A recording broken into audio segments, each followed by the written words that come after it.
Okay, so I'm going to chat a bit with Tony Rolando from Make Noise. He came out to our very first Tokyo Festival of Modular in 2013, which was a great experience and very appreciated from our end as our first attempt to start the festival and just a few sponsors. So having Tony out was really fantastic. So yeah, I've got a few questions for you, Tony. First of all, just tell us a little bit about Make Noise. What are your roles within the company and how many other people do you have working with you? Sure. So over the years, it's grown. Currently, we're a little bit smaller on our staff just because we had a few people leave last spring, and we haven't rehired to replace them because things have slowed a little bit. So we're about anywhere between 10 and 15 people these days. And my role is founder, lead designer. People probably know that. But then I also have a few other roles, such as I manage the media team. So that's Instagram, Twitter, YouTube, all that stuff, website.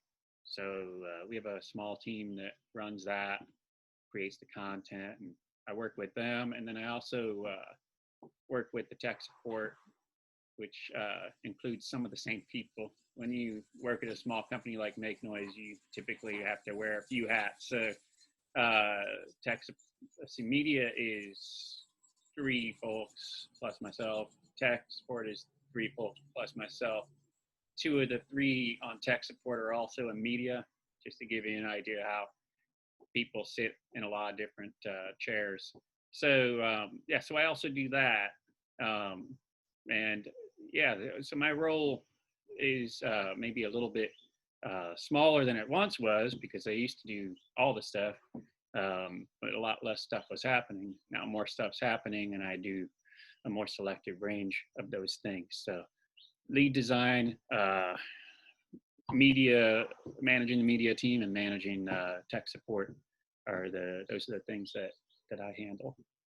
And 10 to 15 people. Also depends on projects that we have active. So sometimes we will hire other engineers to help with a project. And currently we don't have any of those engineers working with us right now. So that's why I think we're closer to like 10 or 12 right now. Cool. When and why did you start developing modules? It was just purely for my own enjoyment initially. It would be like somewhere around, I want to say like 2005, 2006 or so. I was working at Moog Music, and we were, Moog was, at that point, the big product that was being launched was the Little Fatty. And then, the versions that followed, I think the stage edition and so on. And then also the guitar was being developed around that time too. And I just had an interest in modular synthesizers, and in my spare time was building modules for myself. And then, really, I think around 2005 or so. Prior to that, I was building stuff, but it wasn't modules just because I didn't really know about, I didn't know where to find the URAC stuff. I had a frac rack and a bunch of the PIA, what was it, the 9700? I can't remember, the PIA kits that you could get, that kind of stuff. But I was building things, but it was mostly like for friends and artists that needed things for like multimedia presentations. They might need some very specific kind of mixer or like very specific type of effect. They might want like an effect, modified. So I was just doing stuff like that prior to that, to building the modules. Cool. Yeah, obviously you've designed and made a lot of modules since then. What do you find particularly fulfilling about being a modular maker, designer, innovator? Well, it's changed a lot over the years. Like I said, initially it was more of a personal pursuit that developed into a business because of interest from people outside. So mainly uh, in the United States, Sean Cleary over at Analog Haven, and then over in Europe, Andreas Schneider um, just got in touch and said, "Hey, we see the stuff you're making. We want to buy some. Make more." And so it was very organic. So initially it was something I was just doing because I wanted to do it, and because I felt like there was a few things that Dieter Doper hadn't yet made. I mean, at that time, the Doper system was king, and really Dieter had made pretty much anything and everything you could possibly need to build a modular synthesizer. But folks such as myself or Scott Yeager kind of saw a few things that Dieter hadn't done, and so we were digging into those, little nooks and crannies there. I never expected to develop my own system until much later. Um, so yeah, early on it was personal satisfaction, and then the money coming in from the dealers helped fund further development. These days it's a little different. These days it's fun having a team. For example, a team of folks that I work with at Make Noise, team of beta testers out in the field. It's just fun to work with people and collaborate and build something bigger than I could have thought of on my own, and more exciting than I could have thought of on my own with a team. It's a very, it's just I don't know, the feeling of collaboration is something that is great. It's kind of like being in a band when you come in with that riff and then the band adds their parts, and it's like way better than it was when you were playing the riff by yourself. So that's fun. And then also a lot of the customers too are really, over the years, the things that they do with the modules or the synthesizers that we build, and just the emails that they send and the music they share with us. I mean, it's cool because you feel like you're doing something that has a positive impact on people's lives, and that makes you want to keep doing it. Definitely, very cool. On the other side, what would you say is one of the main challenges of being a modular company? Well, I say that, initially, again, it changed over the years. Initially, everything was so small. It was very hard to, even the smallest things like securing parts to do a build was hard because I didn't have a lot of capital, and I couldn't have like a rep because I wasn't buying enough stuff. So nobody wanted to be my sales rep. And I was just like this, little, people just didn't care. If you're not spending a certain amount of money with them, you're not really on their radar. So it made it hard. It was hard to get quotes. I had to beg to get quotes on stuff. Just pastoring people. It was hard to get quotes. It was hard to acquire materials. It was hard to get people to help you build. All of that stuff was hard. As your quantities increase, that stuff gets easier. Suddenly, when you're spending, several $1,000s a year with a company, you perk up. They perk up when they hear your name, like, oh, this company's worth this much money to us, and we better answer their phone call. So that gets a little easier. But on the flip side, you're also managing a lot more too.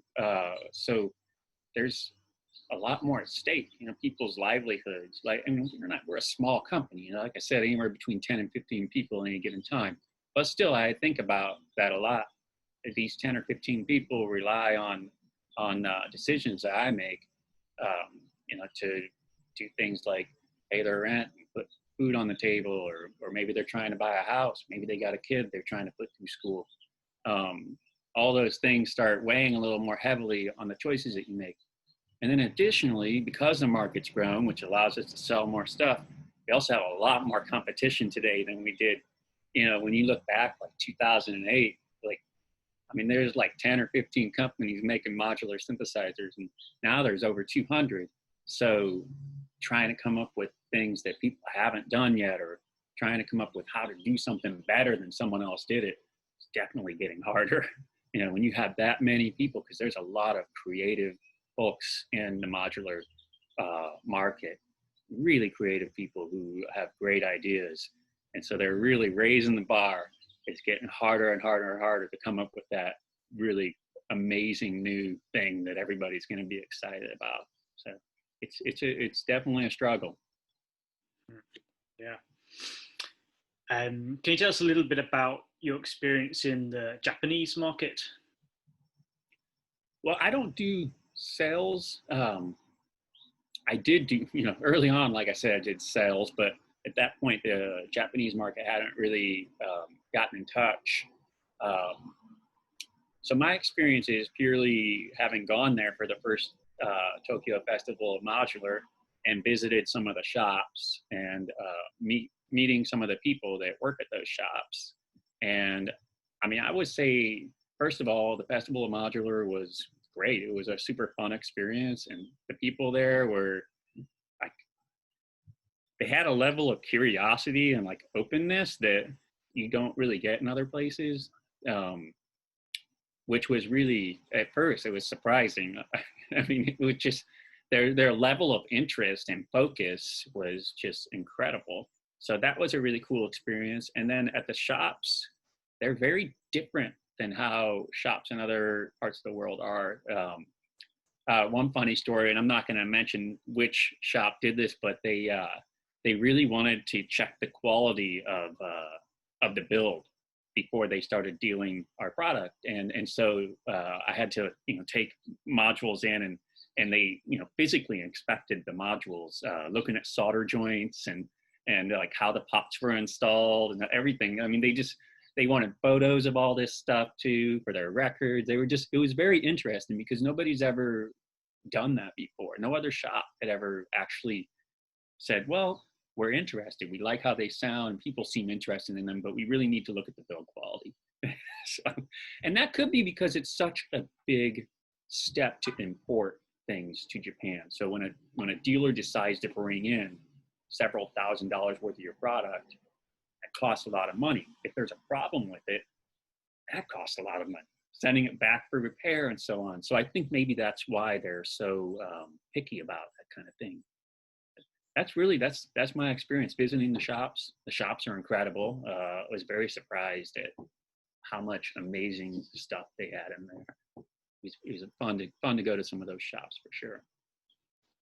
Yeah, I think it's probably a combination of what you said about kind of thinking about importing and costs and so on, but also culturally, there's very much kind of an attention to detail and kind of wanting to hit quality is just kind of in the Japanese mindset. So that's probably part of that experience as well,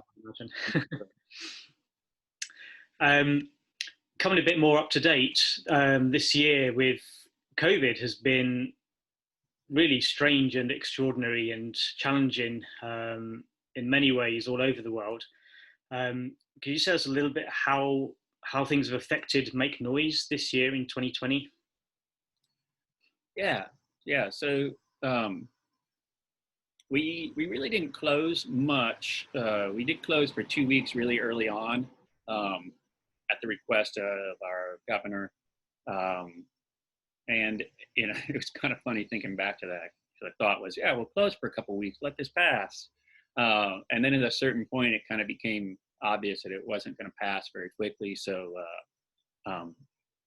the governor had issued some what you would call them, request. I'll just call them request. That's probably not the official term, but they were guidelines. The governor issued guidelines for running businesses. And so after 2 or 3 weeks, we decided to reopen again.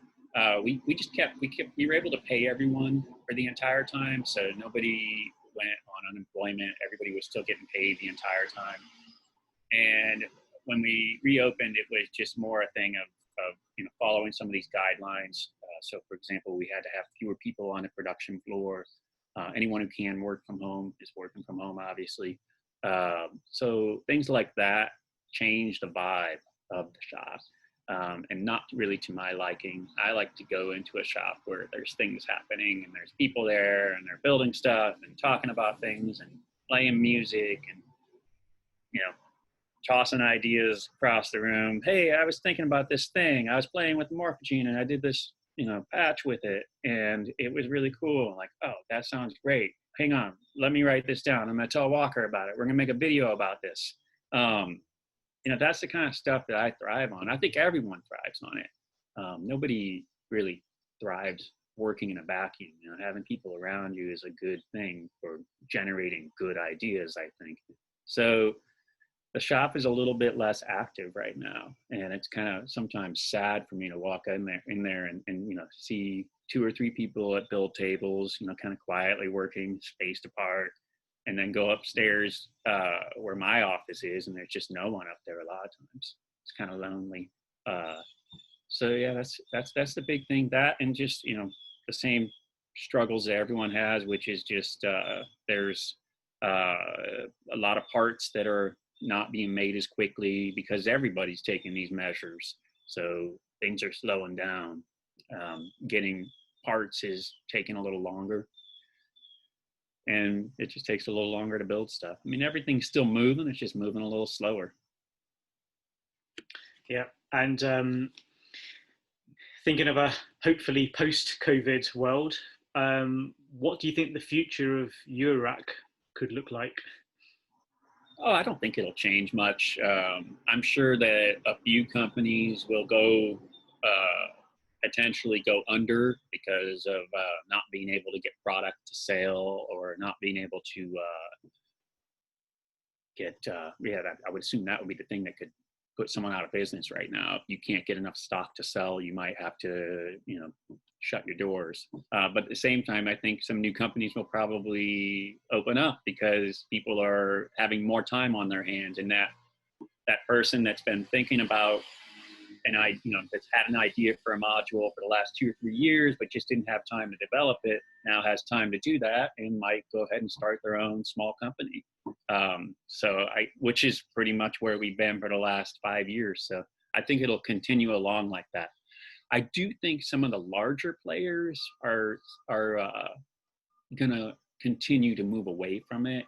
We saw some bigger companies kind of dip their toes in it, and they haven't really stayed in the market, or at least it seems like that to me. I could be wrong, but I feel like it's gonna maybe continue to grow in the kind of fun way that it is, which is a lot of smaller companies doing strange things that bigger companies wouldn't want to take the risk to do. And I feel like the bigger companies are going to get back to doing the thing that they do, making workstations. Potentially, I don't know. I mean, that's been one of the appeals to me about modulars from the start. Just the kind of the small companies, the kind of grassroots DIY ethos, and kind of customized systems and so on. So it's kind of a strange position. Like with the festival, we're doing something that we're trying to have that vibe, but also we've got to have a bit of a commercial edge to it as well. Getting sponsors and so on, and finding that balance so that it's all inclusive and but it can grow, and all these things. Yeah, for sure. And I mean, I think larger companies, while they may not, like I'm just going to say it because it keeps coming to mind. I'm thinking of like the Roland modules. They did them, and it doesn't seem like they're doing more. I could be wrong. I mean, I don't know anyone at Roland. I don't have any reason to say this. It just seems like, other than that, it just seems like they haven't done anything since those initial modules. Now, that said, Roland definitely has the modular market on their mind more as they develop new products, because I see more and more CVIO on devices that wouldn't have had CVIO on them 10 years ago.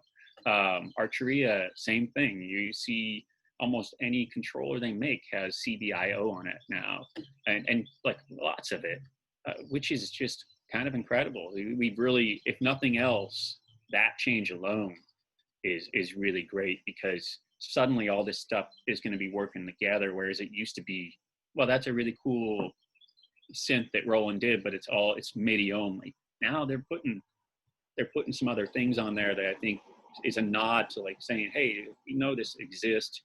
We want our stuff to work with your stuff. It's nice. Korg does it too. They put the CV stuff on everything.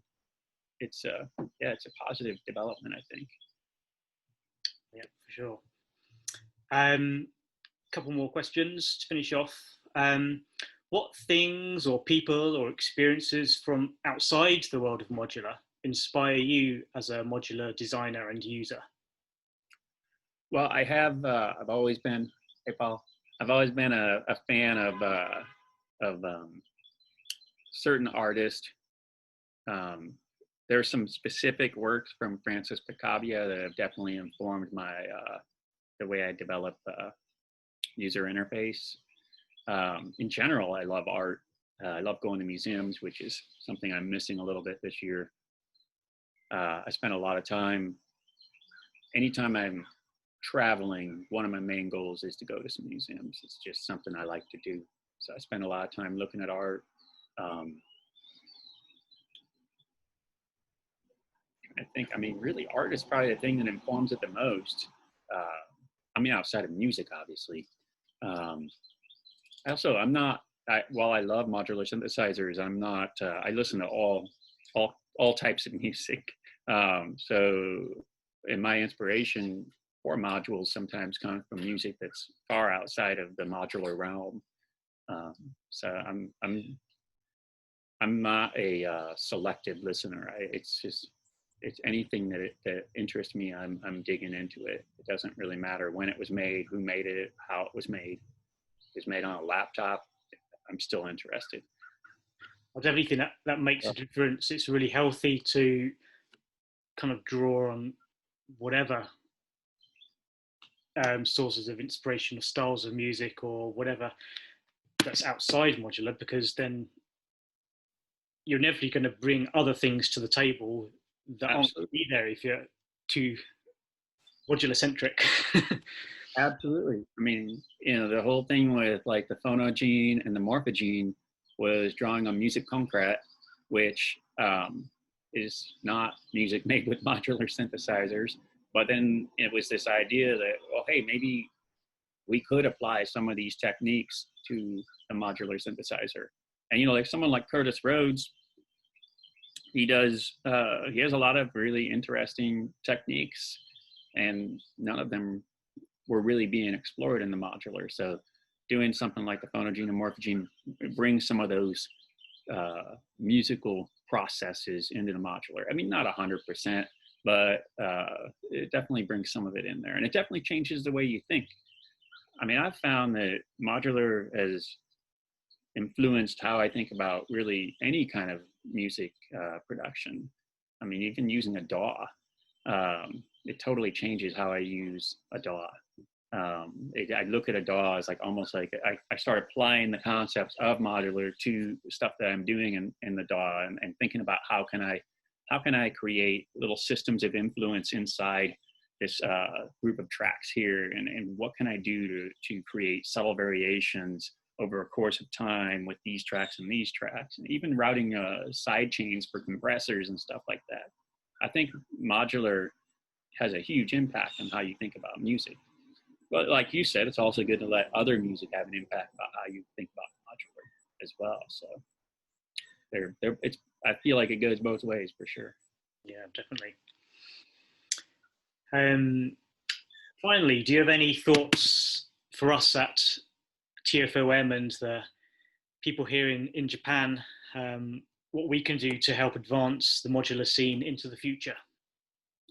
Well, I mean, I think I only went to the first one, but it seemed very very open and receptive, which I liked.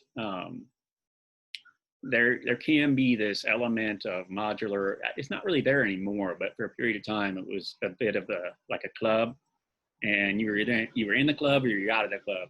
And as things are oftentimes in their infancy, and the whole modular thing started coming back. And there was like a group of people that were really into it, knew everything, and then there was all the other people who didn't know anything. I feel like Tokyo Festival of Modular, it definitely had that vibe of being open and receptive. Like, come on in and learn. See some of these artists perform, talk to some of the people that make the things, learn about them. I feel like you all did a really good job of making a good environment. And I mean, if you just keep doing that, I mean, that's the most important thing. Like you said too, if we got the blinders on, that can be kind of harmful as well. And I think being open to all sorts of music that could be potentially facilitated with a modular synthesizer is important. I mean, people now are using modular all over the place, and it's kind of crazy. But just the other day, someone pointed to the end of a Taylor Swift song that they had done some sort of post-processing using an verb and a morphology. And the reason they told me this, they said, I know the guy who did it. He told me what he had used. They used a few modules on it. And so I went and I listened. I was like, oh, and it actually is kind of cool. It's like this kind of strange ambient ending to this song. It's very surprising that it would be in a pop song, but you know, that's the way things are going. Pop music gets stranger and stranger as time progresses. And we got to be open to that. We have to accept that that's our reality. This stuff is going to be everywhere at some point. I mean, it already is, really. So, yeah, I think you all are doing a great job. I mean, it seemed like a really fun event. I'm sure, I don't know what this year will be like, but you know, in the future, I'm sure it'll be that same, like, kind of open, inviting, learning environment. I think that's something we've becoming increasingly aware of over that is to be more and more intentional about making it open and friendly to the curious and people who have no experience, because as more people, as the kind of the scene coalesced here, of course you get the kind of core group of people who are, as you say, kind of really into it and know everything, and that can feel daunting for people who or want to dabble a bit. So yeah, I mean, that's something that we try to make it as open and varied as we can. Well, and that maybe speaks to having some of these larger brands there too. You know, a brand like Korg or Roland that maybe is a little more recognizable can also maybe that person who's never seen any of this stuff walks in, they see the Korg table. They recognize some of these things. They can kind of ease into it. You know, then next to the Korg table, there's, you know, Scott's company, Industrial Music Electronics, is next to there making like some crazy sounds, and they sort of segue from the Korg table over to that, and they check it out. I mean, that's kind of nice. I don't know, maybe I guess it could be I don't know. It's the one thing about modular. It's a little bit frustrating sometimes. It's pretty male dominated. It'd be cool to get. I know there's a lot of ladies into it. One of them lives up the road from us here, Fana Hafar, who you all had come out and perform. I mean, stuff like that's cool too, because then, you know, all the young ladies that come out to an event like that see someone like Fana up there on stage, and they think, wow, that's cool. They see themselves, and then next thing you know, you've got more women involved, and that's always a good thing. So I think, you know, again, that choice of having her come out and play was a great one. If you just keep doing those sorts of things, I think it'll grow in a really positive way. Awesome. Well, thank you so much for your time. Yeah. We really appreciate it, and all your amazing and inspiring work that many of us benefit from, whether we're musicians or producers or bedroom noodlers or a mixture of all of them. Yeah, thanks. And glad to be of assistance. Bedroom noodlers, that's an important thing, man. It's meditation. That's where it all starts. Meditation. Well, you take care. Hopefully someday we'll make it out to Tokyo again. There's a really it's a beautiful place to visit. I had a really good time out there. So hopefully we'll get out there again someday. Yeah, that'd be cool. All right.